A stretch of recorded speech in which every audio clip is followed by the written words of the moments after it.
Hello everybody, this is Donna with Caroline's Daughter. Today I'm taking part in a collaboration that is hosted by Monica at Up All Night DIY, Dawn at Shabby Meets Bling, and Melissa with I'm Merely Melissa. Santa's coming to town. So I found this cookie jar at Goodwill, but I think it came from Target probably. I spray painted it with some caramel eggshell spray paint. It's not satin, it was more flat than that. Last year, my best friend gave me a huge crate full of spray paints that they weren't going to keep anymore, and I was lucky enough to see that there was a nice gingerbread color. So sometimes I like to tell myself that I'm a painter, among other things that I enjoy doing, but for some reason, when it comes to painting straight lines like this and just making them nice and clean, no, I'm not a painter.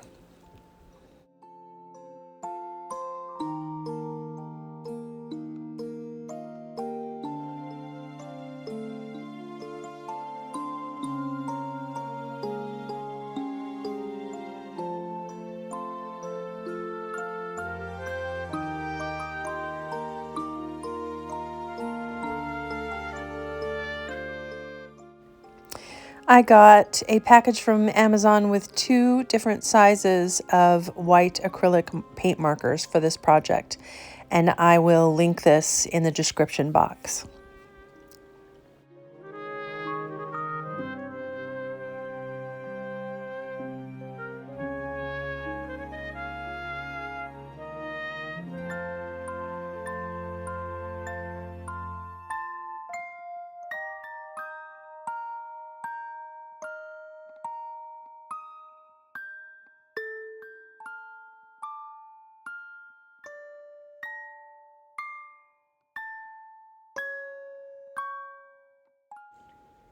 So yeah, I'm not so great at curvy lines either. But art is better when it's imperfect. Crafts are better when they're imperfect because it shows it's homemade. Plus, I just have a good time doing it.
This project was actually supposed to go on my last video as part of a gingerbread collaboration, but by the time I got done recording all of the footage, it was over 5 hours long, and I had a really hard time editing it down, so I just kept the gingerbread puts house for that video, and then this video I did the gingerbread cookie jar that you're looking at and one other gingerbread project.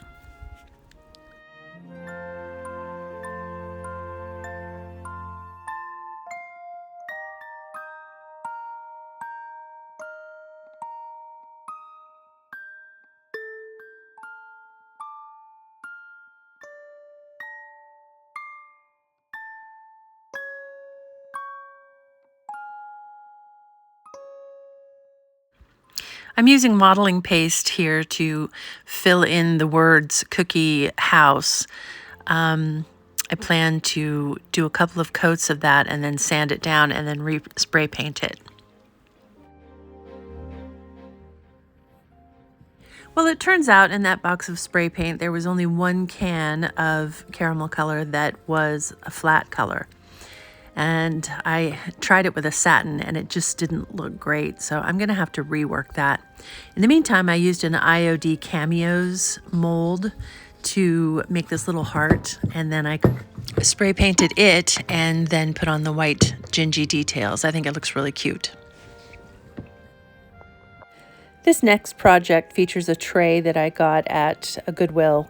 I painted it with Marquee by DIY, and then I printed out a plaid pattern from Etsy. And as well, I got the gingerbread recipe off of Etsy in digital downloads.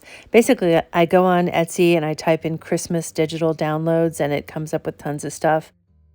So I purchased rice paper on Amazon, and then I print these downloads on my inkjet printer. The problem is, if you don't seal the rice paper once you've got it printed, the ink can smear. So if you put something like Mod Podge, what I'm putting on there right now, if you use something on there without it having been sealed, the ink will spread pretty badly. I use Kamar spray, which is an art spray that's a sealant, and it's flat. And some people use hairspray. I've done that before. So yeah, you just have to make sure. I spray both sides of my prints, my rice paper prints, before I put any liquid to them. Here what I'm doing is I'm putting the Mod Podge down, letting it dry, and you'll see I've got the plaid bits cut to make a frame. Glued it down wrong there a little bit. And then I'm ironing the rice paper down onto the dry Mod Podge, and that kind of reactivates it and melts it to affix the paper to the Mod Podge.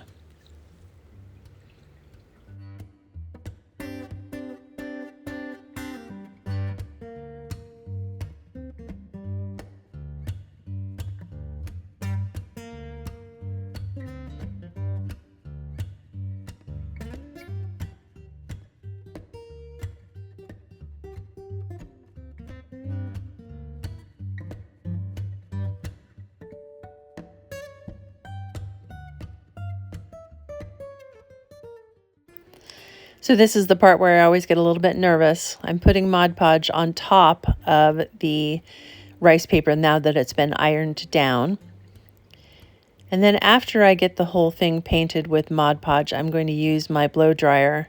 I noticed that the paper can wrinkle up while it's wet with the Mod Podge, but not blow dryer, but heat gun. The heat from the heat gun will cause it to kind of stretch out and flatten down. This one I regret doing a little bit with Mod Podge because it had a shiny finish at the very end, and I really didn't want that. I wanted it to be flat. So if you guys have any good suggestions for a decoupage sealant, decoupage fluid that I can use that will end up looking really flat, I'd love to hear it. So that is my cat Loki. He's got some hair missing on his back there because he is so lazy. So pretty, but so lazy that he doesn't clean himself very well, so he gets matted a lot. What I'm going to make next is a stocking from a pillow sham. I got this pillow sham at Goodwill for half off day. I think it was nothing. It was $1. And it's so cute. I love the red and the white. So I'm cutting off the back of it, and I made my own pattern just on paper that I taped together, just drew out, an assimilation of a stocking. Taking off the back part, and then I'm going to double over the sham on the front part where the quilting is. This is such a perfect way to make it look like you worked really hard to make a quilted stocking when I can't quilt. I don't know how to quilt. Making straight, square little pieces that are all uniform, I've tried it before. It's really hard. So the pillow sham idea is really working for me. So here I take it and I fold it over double.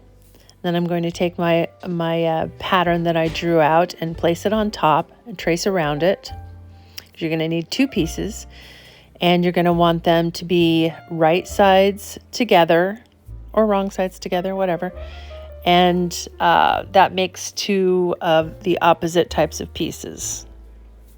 So cutting out the pattern, it looks pretty big, right? It looks like it's a giant sock. Well, I should have cut it bigger, because what I realized is after I sewed it, even with a tiny seam allowance of only like 1/3 of an inch, I still was shocked at how small and narrow the stocking ended up being. It's super long and narrow, but I like it. It's got personality.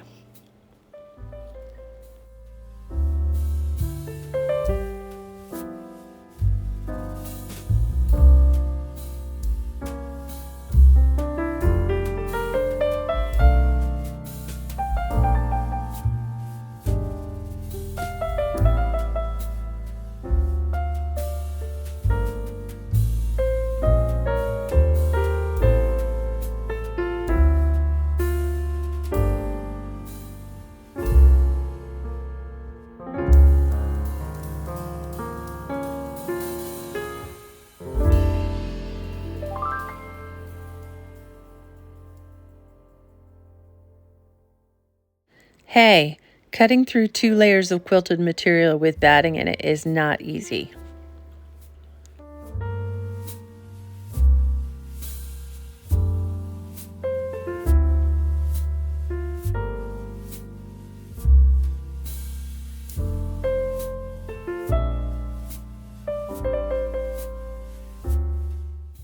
Nor is sewing through it, but that's what I did.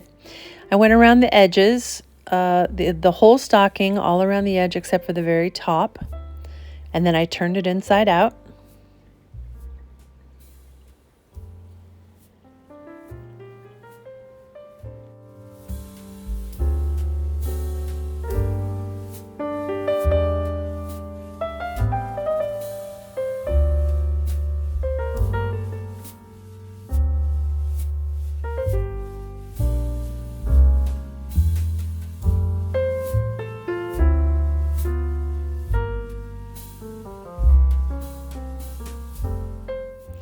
There it is, my long, skinny, quilted patchwork pillow sham stocking. Next, I cut a 3-inch wide strip of the batting and the fabric together. I sewed them together in a tube and then turned it inside out, and that became the loop at the top of the stocking to hold it up. I got a bag of lace at a garage sale a couple of weeks ago, so I'm experimenting here to see if any of the laces work on the top of this stocking. That one is really pretty, but I think I'm going to save it to use it to put along the bottom of a shirt to make a t-shirt extender. So what I ended up doing was I took several pieces of fabric and lace and ribbon, and I sewed them together and affixed them to the top of the stocking. Right there, I am sewing the loop, the hanging loop, together at the bottom, and I ended up having to hand sew it into the top of the stocking because all of those layers of batting and quilting were too much for my sewing machine to get through. So I was looking for something to go on top of that little group of ribbon and lace and fabric, and my youngest child suggested this cameo brooch. And I thought, well, that doesn't really go with it because this is kind of country, patchwork, homespun. But because of the green and the cameo, it really grew on me. I ended up liking it a lot on there, so I kept it on there.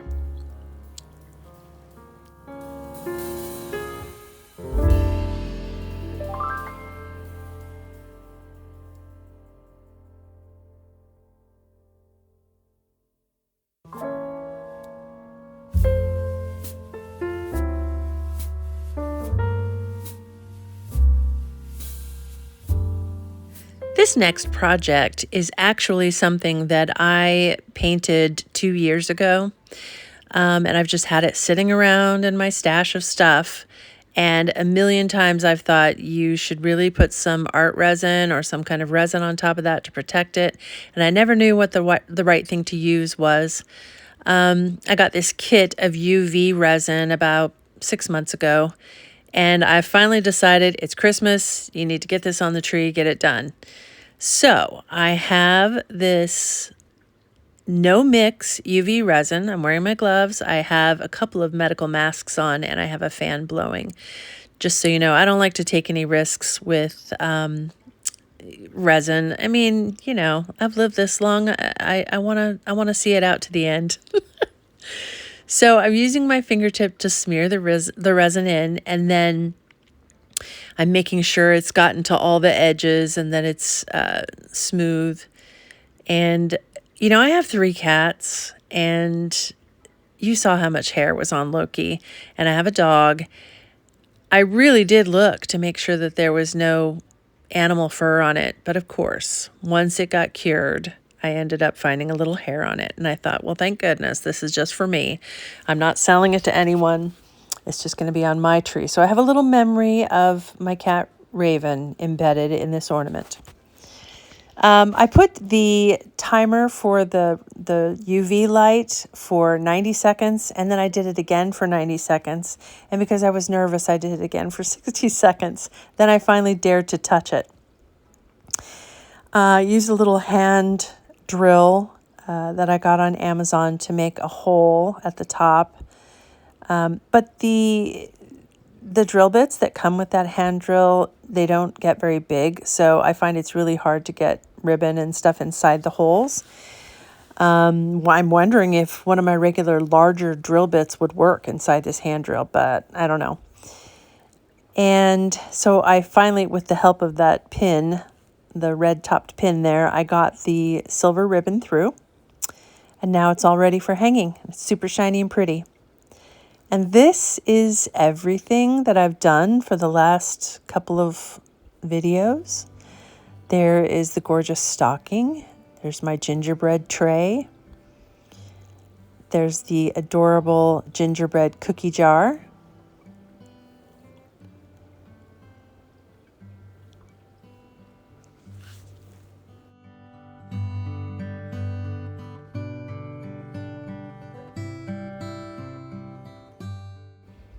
And my sweet little wood slice ornament, finally finished.